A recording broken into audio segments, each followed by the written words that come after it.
O assassino de Green River, também conhecido como o assassino de River, foi um dos mais notórios serial killers dos Estados Unidos. Ele é responsável por pelo menos 49 mortes de mulheres e meninas jovens na região de Seattle, no estado de Washington, durante um período que se estendeu do início dos anos 1980 até sua captura em 2001. O assassino começou sua série de crimes em 1982, quando a primeira vítima foi encontrada flutuando no rio Green, perto de Seattle.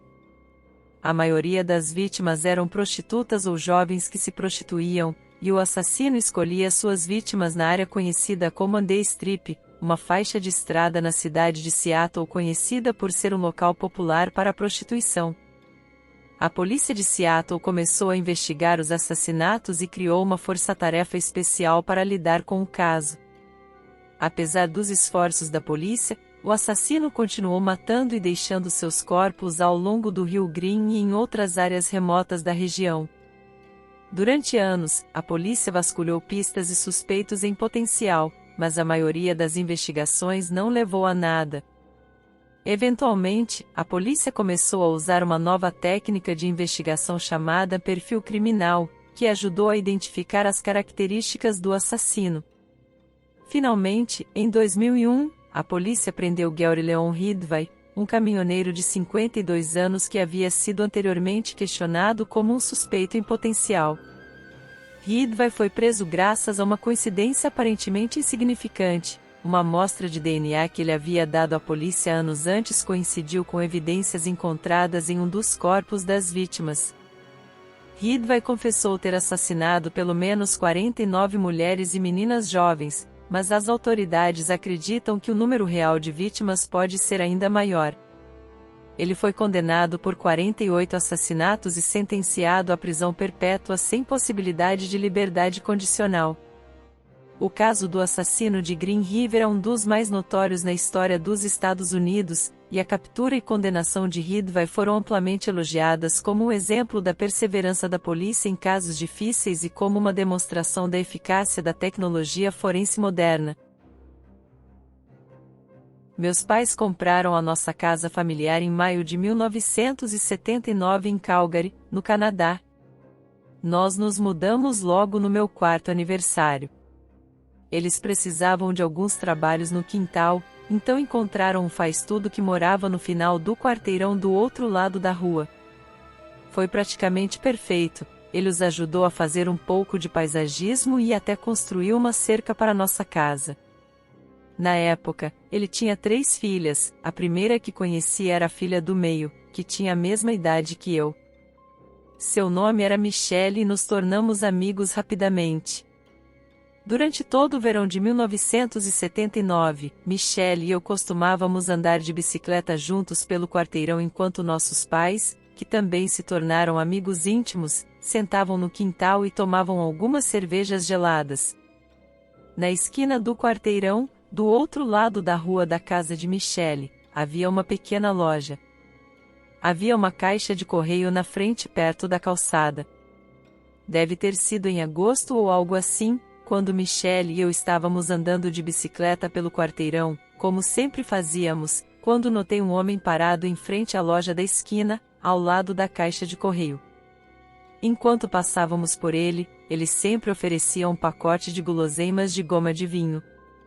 Tanto eu quanto Michelle fomos avisados por nossos pais para nunca aceitar guloseimas de estranhos, então eu sempre continuava a andar de bicicleta e passava pelo homem, enquanto Michelle ainda estava logo atrás de mim. Todas as vezes que andávamos por aquele quarteirão, o homem ainda estava lá, sempre segurando suas guloseimas enquanto passávamos. Na 4ª vez que passamos pelo homem, eu me virei para trás e notei que Michelle não estava mais atrás de mim. Eu já estava quase no final do quarteirão, então decidi apenas completar a volta e ver se conseguia encontrá-la. Quando cheguei de volta à loja da esquina, onde o homem havia estado, encontrei Michelle comendo as guloseimas que o homem havia oferecido. O homem já tinha ido embora. Eu fiquei extremamente irritado com Michelle por ter aceitado as guloseimas. Ela sabia que não deveria ter feito isso. Ela me implorou para não contar ao pai dela por medo de levar uma bronca. Eu realmente queria contar aos meus pais sobre isso, mas simplesmente não parecia certo. Ainda assim, Michelle era uma das minhas melhores amigas e eu não queria que ela ficasse em apuros. Não contei a ninguém, mas fiz questão de lembrar daquele homem. Ele usava um boné com rede na parte de trás e usava óculos estilo aviador âmbar. Seu cabelo encaracolado e areia se destacava debaixo do boné e ele usava um bigode muito brega. Nunca vi o homem novamente depois daquele dia. O caso Enfield, também conhecido como poltergeist de Enfield, foi uma ocorrência paranormal que aconteceu na casa de uma família em Enfield, no norte de Londres, Inglaterra, entre os anos de 1977 e 1979. Tudo começou em agosto de 1977, quando Janet Hodgson, uma menina de 11 anos, e sua irmã mais nova, começaram a relatar à mãe que ouviam ruídos estranhos em seu quarto à noite. Alguns dias depois, a mãe, Peggy Hodgson, ouviu uma cadeira se mover sozinha e viu a cortina se mover sem qualquer vento. Pouco tempo depois, objetos começaram a voar pelo ar, móveis se moveram sozinhos, e a família começou a experimentar batidas nas paredes e portas que se abriam e fechavam sozinhas. A polícia foi chamada e testemunhou objetos voando pelo ar. A família Hodgson pediu ajuda a um jornalista, que então contatou Maurice Grossi e Guy Playfair, membros da Sociedade de Investigação Psíquica, SIP, de Londres.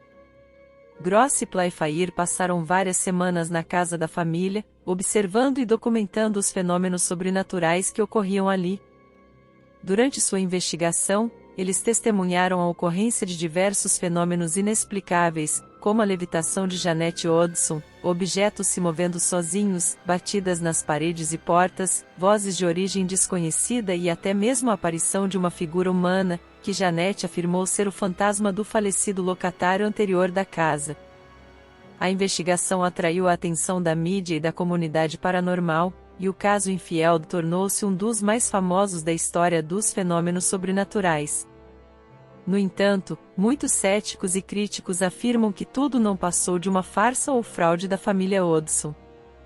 Após anos de investigação, o caso nunca foi oficialmente resolvido ou explicado, e continua a ser objeto de debate e especulação por parte de céticos e crentes em paranormalidade. No entanto, muitas pessoas acreditam que o caso Enfield foi uma das maiores evidências da existência de fenômenos sobrenaturais e poltergeists.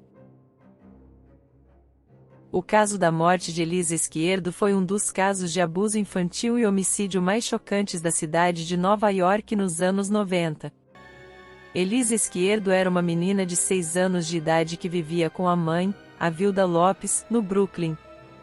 A mãe de Elisa tinha um histórico de problemas de saúde mental e dependência química, e havia sido internada em várias ocasiões. Em novembro de 1995, a mãe de Elisa foi presa por agredir um vizinho. Enquanto estava sob custódia policial, a Vilda Lopes confessou ter abusado física e emocionalmente de sua filha, e admitiu ter causado ferimentos graves em Elisa, incluindo fraturas em várias partes do corpo.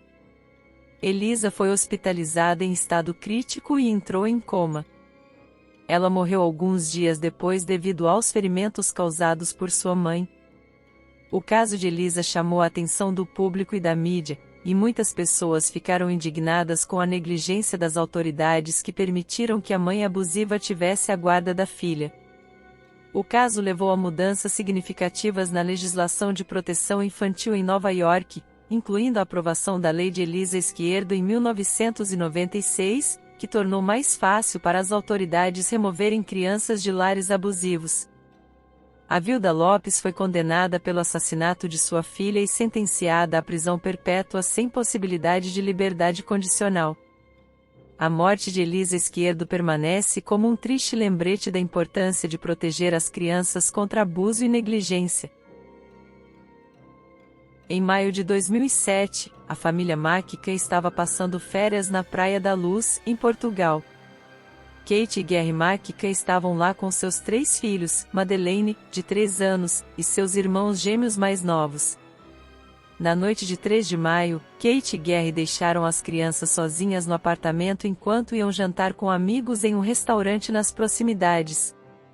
Eles tinham organizado um sistema de verificações regulares para garantir que as crianças estivessem bem, mas quando Kate foi verificar às 22 horas, descobriu que Madeleine tinha desaparecido. A polícia foi chamada imediatamente e iniciou-se uma busca em grande escala pela menina, envolvendo a polícia portuguesa e as autoridades britânicas.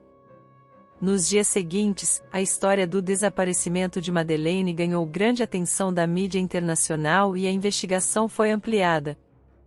A polícia portuguesa conduziu várias buscas, entrevistou testemunhas e analisou as evidências, mas não encontrou pistas significativas.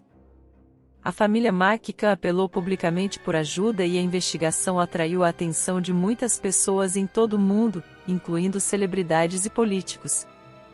Em agosto de 2007, a polícia portuguesa declarou formalmente os pais de Madeleine como suspeitos no caso, mas não apresentou acusações contra eles.